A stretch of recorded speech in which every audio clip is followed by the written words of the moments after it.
পুলিশকে ঘিরে বিক্ষোভ। সিপিএম এর কর্মীদের বিরুদ্ধে তৃণমূল কংগ্রেসের নেতার বাড়ি ভাঙচুর এবং তৃণমূল কর্মীদের মারধরের অভিযোগ। দেখুন ছেলেটাকে যে কিভাবে নৃশংসভাবে মেরেছে। আপনারা কি কোন দল করেন? আমরা টিএমসি করি। যারা মারধর করেছে তারাও তো তৃণমূল করে। না, তারা টিএমসি করে না, তারা কংগ্রেস করে, সিপিএম করে। সিপিএম করে, সিপিএম এর দালাল। তাহলে আজকে আমাদের ছেলে, আমরা টিএমসি করে আমাদের ছেলেকে হাত দেবে। বাপি বাউরি কি এমএলএ হয়ে গেছে না পুলিশ প্রশাসনকে কিনে রেখেছে? হ্যাঁ, এইভাবে দেখুন, আপনারা দেখুন নাকটা কিভাবে মেরে ফাটিয়েছে। বুধবার সন্ধ্যায় ঘটনাটি ঘটেছে দুর্গাপুরের 37 নম্বর ওয়ার্ডের অন্তর্গত অর্জুনপুর গ্রামে। অভিযোগ, এদিন রাত্রিবেলায় একদল দুষ্কৃতী স্থানীয় তৃণমূল কংগ্রেস নেতা মলয় মণ্ডলের বাড়িতে চড়াও হয় বলে। ঘটনায় বাড়ির বাইরে দাঁড়িয়ে থাকা বাইক এবং 4 চাকার গাড়িতে ভাঙচুর চালানো হয়। আমি অসুস্থ, ঠান্ডা লেগেছে। 5:30টার সময় হঠাৎ বাড়িতে আওয়াজ পাচ্ছি, ধুমধারাক্কা আওয়াজ পাচ্ছি। তো আমি অকথ্য ভাষায় গালাগালি, একদম একটা মব এসেছে। আমার সামনে একটা 4 চাকা দাঁড়িয়ে থাকে, সে 4 চাকাটাকে ভাঙার আওয়াজ পাচ্ছি বাড়িতে। তো আমার বাড়িতে সমস্ত দরজা জানলা বন্ধ করে আমাকে তখন সেভ করে দিয়েছে। এই অবস্থায় অকথ্য অত্যাচার। পরে আমার মায়ের মুখে যেটা শুনেছি, যারা এসেছিল তারা বারবার বাপি বাউরির নাম করছিল। বাপিদাকে চো জানিয়ে দিই, যা আবার হয়ে গেছে। কে এই বাপি বাউরি? বাপি বাউরি আমাদের এলাকার একদম সিপিএমের মানে নেতা। আর আমরা টিএমসি করি। আমাদের যদি টিএমসি করা যদি অপরাধ হয়ে থাকে, তাহলে আমি অপরাধ করছি। তিনিও তো তৃণমূল করেন এখন। না, উনি কোনোদিনও তৃণমূল করেন না। উনি তো তৃণমূল করেন না। ওনার ছেলেকে দরকার পড়লে একবার টিএমসি ঝান্ডা ধরে, রাত্রেবেলাতে আবার সিপিএমের পতাকা তুলে দেখাতে। ওনার ছেলে ছিল, ওনার ছেলের আরও 3-4টে বন্ধু ছিল, মানে যেগুলোকে আমরা জানতে পেরেছি।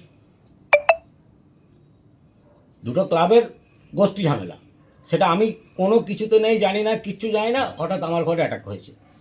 আমার বৃদ্ধা মা কাঁপছে থরথর করে, মানে অসুস্থ। আমার ছোট 5 বছরের ভাইজি, সে ভাইজি, আমার মিসেস, আমার ছেলেরা আছে, মাধ্যমিক দেবে। কি নাম আপনার? আমার নাম মলয় মণ্ডল। আর আমাদের এলাকার পুলিশ প্রশাসন একদম মানে কি বলবো, বোগাস যাকে বলা হয়। আমার বলতে খারাপ লাগছে। পুলিশকে ফোন করেছি, আমার বাড়িতে তাণ্ডবলীলা চলছে। উনি তেলতলায় বসে ওনারা চা খাচ্ছেন। পুলিশের গাড়ি দাঁড়িয়ে আছে, পুলিশের গাড়ির সামনে আমাকে আমার ভাইকে একটা ছেলে থ্রেট করছে। লাগাতার এখন রাউন্ড মারছে ওরা, 5টা-6টা করে বাইক আমার বাড়ির সামনে এখন রাউন্ড মারছে। এলাকায় একটা সন্ত্রাস সৃষ্টি করেছে বাইক বাহিনীর মতো। যেটা সিপিএম আমলে যে কালচারটা ছিল, সেই কালচারটা আবার ফিরে নিয়ে আসছে। আজকে আমাদের অর্জুনপুরে সিপিএম বরাবর জিতে আসে, টিএমসি হারে। আজকে একটা সংগঠন দাঁড়াচ্ছে। আজকে আমরা নেতৃত্ব দিয়ে একটা সংগঠনকে দাঁড় করাচ্ছি, যাতে আমরা বুথ থেকে হেরে যায় সেই এটাকে মোছাতে চাইছি। সেটা ওদের সহ্য হচ্ছে না। তারাও তো এখন নবর যে তারা তৃণমূল বলে যা দাবি করছে নিজেদেরকে। তারা তো দিনের বেলায় তৃণমূল করছে, রাত্রেবেলায় সিপিএম করছে। তারা যখন দরকার পড়ে তখন ঝান্ডাটা ধরে নেয়, আবার দরকার মিটে গেলে ঝান্ডাটা নামিয়ে রাখে। পাশাপাশি এলাকার তৃণমূল কংগ্রেসের সমর্থক বেশ কিছু যুবককেও প্রহার করা হয়। ঘটনার পিছনে সিপিআইএম কর্মীরা তথা প্রাক্তন তৃণমূল কংগ্রেস কাউন্সিলর স্বরূপ মণ্ডল জড়িত থাকার কথা দাবি করা হয়। আপনারা দেখুন ছেলেটাকে যে কিভাবে নৃশংসভাবে মেরেছে। আপনারা কি কোন দল করেন? আমরা টিএমসি করি। যারা মারধর করেছে তারাও তো তৃণমূল করে। না, তারা টিএমসি করে না, তারা কংগ্রেস করে, সিপিএম করে। সিপিএম করে, সিপিএম এর দালাল। তাহলে আজকে আমাদের ছেলে, আমরা টিএমসি করে আমাদের ছেলেকে হাত দেবে। বাপি বাউরি কি এমএলএ হয়ে গেছে না পুলিশ প্রশাসনকে কিনে রেখেছে? হ্যাঁ, এইভাবে দেখুন, আপনারা দেখুন নাকটা কিভাবে মেরে ফাটিয়েছে। আজকে যদি এটা আমাদের গ্রামে ছেলে, কাল যদি ও আর নিজে আপনাদের ছেলে হতো, কি করতেন আপনারা? এমনকি বাড়িতে যে মেয়ে ছেলে থেকে বাড়ি থেকে মেয়ে মহিলার উপর অত্যাচার করছে। কি পেয়ে গেছে সামেন বাউরি?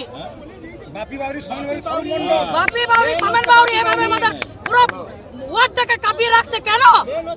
আর আমরা টিএমসি করছি, কি কারণে করছি? রোলিং পার্টি হয়ে আমাদের ছেলেরা মার খাচ্ছে, আর তারা আজকে ওখানে গিয়ে পার্টি করছে, মদ মাংস খাচ্ছে। তাই আমরা পুলিশ প্রশাসনের কাছে একটা সাহায্য চাই, একটা পুলিশ প্রশাসনকে আমাদের দাবি অন্যায়ের বিচার চাই, নাহলে কিন্তু আমরা পথ অবরোধ করবো। মণ্ডলের নাম বলছেন, উনি তো প্রাক্তন কাউন্সিলর ছিলেন। মেন দালাল সরুন মণ্ডল, লাঠি ঘুরাচ্ছে সরুন মণ্ডল। ঠিক আছে, লাঠি ছেড়ে আমরা বাউরি সমাজ করব। ওই ঘটনায় সিপিআইএম এর স্থানীয় নেতৃত্বের কোনো যোগসাজশ নেই বলে পাল্টা দাবি করে পশ্চিম বর্ধমান জেলা সিপিআইএম এর জেলা কমিটির সদস্য সিদ্ধার্থ বোস জানান। নম্বর ওয়ার্ডে মলয় মণ্ডল, তার বাড়িতে তৃণমূল নেতা, তার বাড়িতে নাকি আজকে সন্ধ্যেবেলায় আক্রমণ হয়, ভাঙচুর হয়। এই ঘটনাতে সিপিএমের নাম যুক্ত করে একটা পরিবেশ তৈরি করার চেষ্টা হচ্ছে। আমাদের কথা হচ্ছে পরিষ্কার, এটা পুরোপুরি তৃণমূলের সাথে তৃণমূলেরই গোষ্ঠীদ্বন্দ্ব। সিপিএমের নাম বা সিপিএমের সাথে কোনোভাবেই যুক্ত নয়। এখন তৃণমূলের যা চারিদিকে চলছে, আপনারা গোটা রাজ্যে এবং গোটা দুর্গাপুরে যা দেখছেন, যে তোলাবাজি, কে কত টাকা তুলবে, কে কার কত ভাগ করবে, এই ভাগ বাটোয়ারার জায়গাতে তৃণমূলের নেতাদেরকে পেটাচ্ছে, নেতাদেরকে রাস্তায় নামাচ্ছে, এইসব চলছে গোটা দুর্গাপুর জুড়ে। তবে ওই ঘটনার সাথে তোলাবাজি নিয়ে তৃণমূলের গোষ্ঠী কোন্দল আছে বলে নিজের প্রতিক্রিয়ায় পশ্চিম বর্ধমান জেলা বিজেপির মুখপাত্র সুমন্ত মণ্ডল বলেন, এটা সম্পূর্ণভাবে তৃণমূলের গোষ্ঠীদ্বন্দ্বের ফল। এবং ডিবিসিতে যে 8,000 কোটি টাকার একটা বড় প্রজেক্ট আসছে এবং সেখানে এলাকা দখলের বিষয় নিয়ে লড়াই, কিন্তু আমরা মনে করি তৃণমূলের এই গোষ্ঠীদ্বন্দ্বের জন্য সাধারণ মানুষ যে অসুবিধার মধ্যে পড়েছে এবং কোথাও না কোথাও সাধারণ মানুষের সুখ স্বাচ্ছন্দ্য সব বিঘ্নিত হচ্ছে, তার মুখ্য মূলে রয়েছে তৃণমূল এবং এর সম্পূর্ণ দায় তৃণমূলকেই নিতে হবে। যদি এরপরে এলাকায় কোনো অঘটন ঘটে, তার দায় সম্পূর্ণভাবে তৃণমূলের ঘাড়েই যাবে এবং প্রশাসনকে আমরা অনুরোধ করব, নীরব দর্শকের ভূমিকায় না থেকে এর বিরুদ্ধে কড়া পদক্ষেপ নেওয়া উচিত। পুরো ঘটনা তদন্ত শুরু করেছে দুর্গাপুর থানার পুলিশ। শেষ খবর পাওয়া পর্যন্ত ওই ঘটনার সাথে জড়িত কাউকে এখনো গ্রেপ্তার করা যায়নি।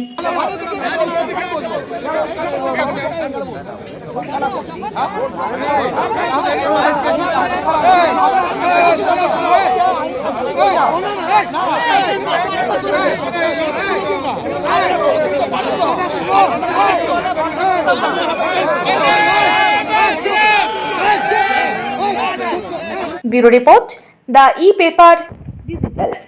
DSMS, a premier management college in Durgapur. Admission open for hotel management, hospital management, tourism management, BBA, BCA and nursing. Excellent training and placement assistance. Join now. DSMS, gateway to success. ইদানিং দেখা গেছে বেশ কিছু জাল নথিপত্র এডিডিএতে জমা দিয়ে কিছু প্রতারক তাদের কাজ সম্পূর্ণ করার প্রয়াস করেছেন। এ প্রসঙ্গে জানাই, এ ধরনের জালিয়াতির খবর মিললে সেই ব্যক্তির বিরুদ্ধে আইনানুগ ব্যবস্থা নেওয়া হবে। কল করুন আসানসোলের ক্ষেত্রে 9046223651, দুর্গাপুর 9046223650। আসানসোল দুর্গাপুর উন্নয়ন কর্তৃপক্ষ দ্বারা জনস্বার্থে প্রচারিত।